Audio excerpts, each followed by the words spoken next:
দেখো কমলাগুলোর বাকলগুলো সব ছাড়িয়ে নিচ্ছে, তারপরে কমলাটা মাখা হবে। তো দেখো বুনু এক এক করে সবগুলো কমলা নিতে নিচ্ছে। তো আমি আর বুনু খাবো, তাই বেশি কমলা নিয়ে নিয়ে 3টা কমলা দিয়ে আমরা দুজন খেয়ে নেবো। তো তোমরা দেখতে থাকো এরপর কি কি দেই এখানে কি কি না।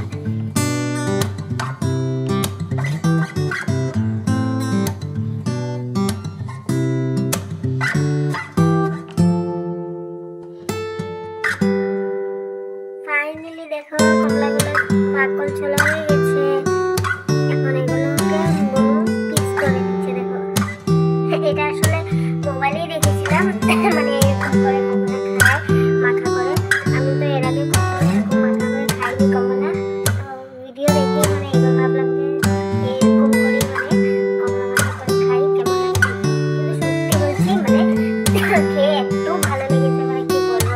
এখন থেকে কমলা সব এরকম করে খাবো, অনেক ভালো লেগেছে আজকে কমলা খেতে। দেখতে থাকো তোমরা এই পিসগুলো করানো করো।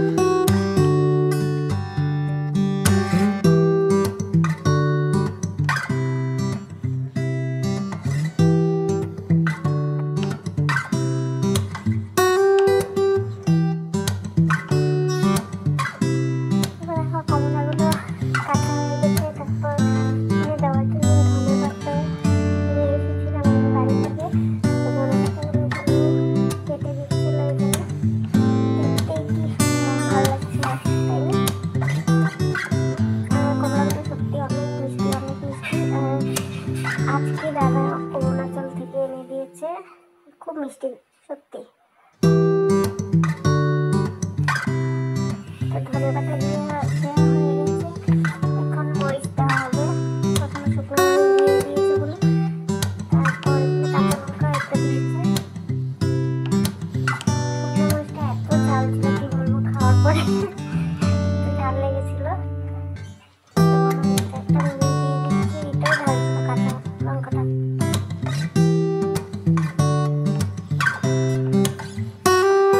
কার কার জিভে জল এসে পড়েছে বলো? কারো খেতে ইচ্ছে করলে চলে আসে আমাদের বাড়িতে। তারপরে তো নুন দিয়ে দিয়েছে। চিনি দিতে চিনি মানে নিয়ে এসেছিলাম আমি সামনে, চিনি দেবেন একটু দিয়ে জিজ্ঞেস করলাম, তো বললো না অনেক মিষ্টি, চিনি আর লাগবে না। তো বললো মাখা করে নিচ্ছে। তারপর দেখো আমাকেও খাইয়ে দিয়েছে। কি বলবো, মজা, টেস্টি টেস্টি। এটাই খাবে, চলে আসো। আমার বোন রান্না করেছে, ওকে খাইয়ে দিয়েছি। আর আমি ওকে একটা ছোট্ট মতো দিয়েছি। আমি ছোট মতো দিয়েছি বলে ও হাসছে এখন করে। আমাকে